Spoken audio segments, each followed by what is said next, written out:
what are you doing during your lunch break? During my lunch break, I break into Pentagon.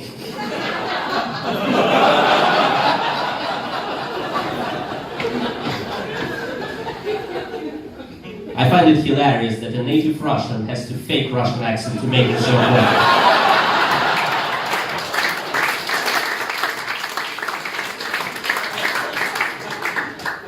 But also, you know, like when you're Russian, it's difficult to do comedy because every joke you tell sounds like a threat.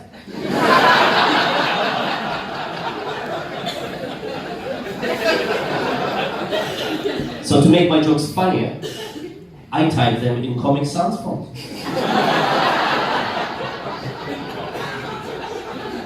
And still it doesn't work really, because still there are people who come up to the shows to me and say, "Thank you very much, Artur. I really enjoyed your speech."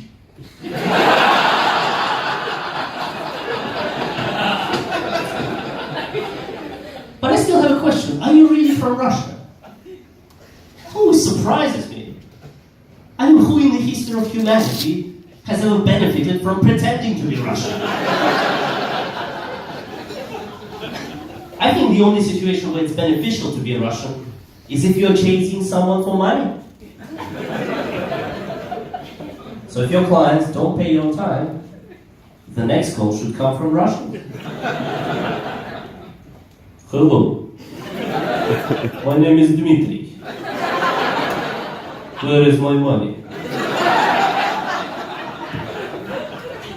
If I don't get money this week, I'll send the final invoice. His name is also Dmitry. You'll get money immediately. I think that should be a real commercial for DBS Pay Now.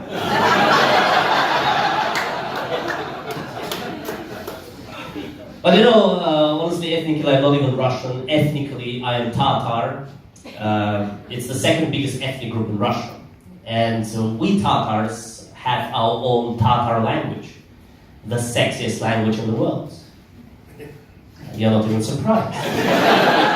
I'm very glad that you're so educated on that topic. But I'll tell you why. Because you know, Russian language, it has sounds like ah, o, oo. Sounds like someone is beating you. But Tatar language has sounds like ah,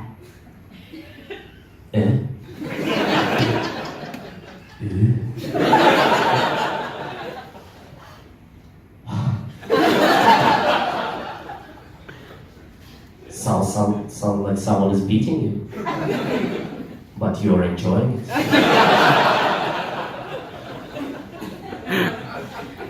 And thanks to these gentle sounds, we can pretend we speak French.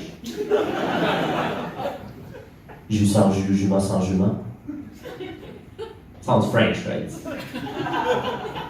But in Tatar language it means, if you want to wash, then wash.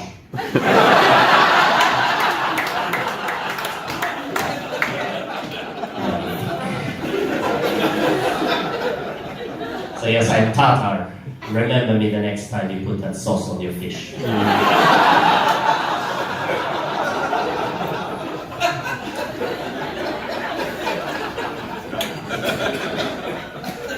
And I moved from Russia to Singapore about 3 years ago, and people keep asking me, Artur, how do you feel moving from minus 30 degrees to plus 30 degrees?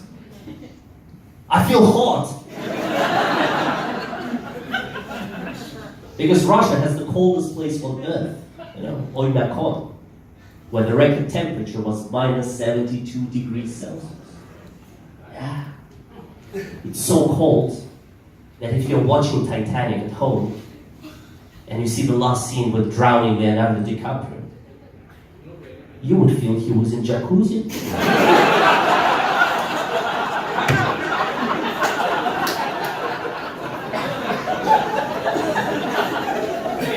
So cold. Almost as cold as the hearts of Russian women.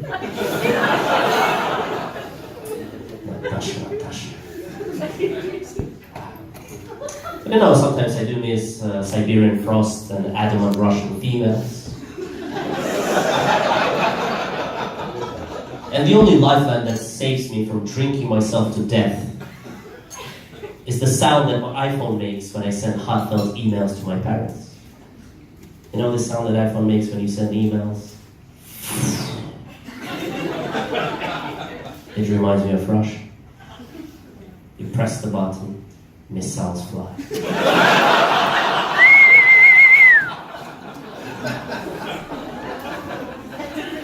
After that joke, Ukrainian shouted, "Go back to your country."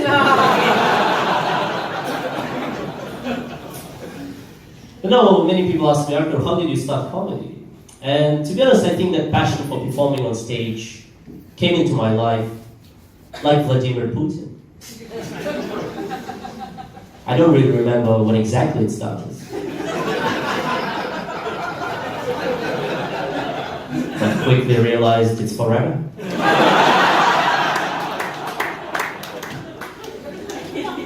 Because you know, Vladimir Putin has been in power for more than 18 years.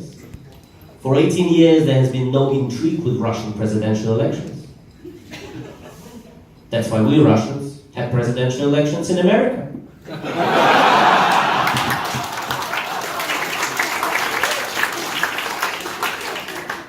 And I'll leave you with this. You know, I firmly believe in the transformational power of comedy. And I hope that some of you tonight will leave the show thinking, oh well, not all the racial stereotypes are true.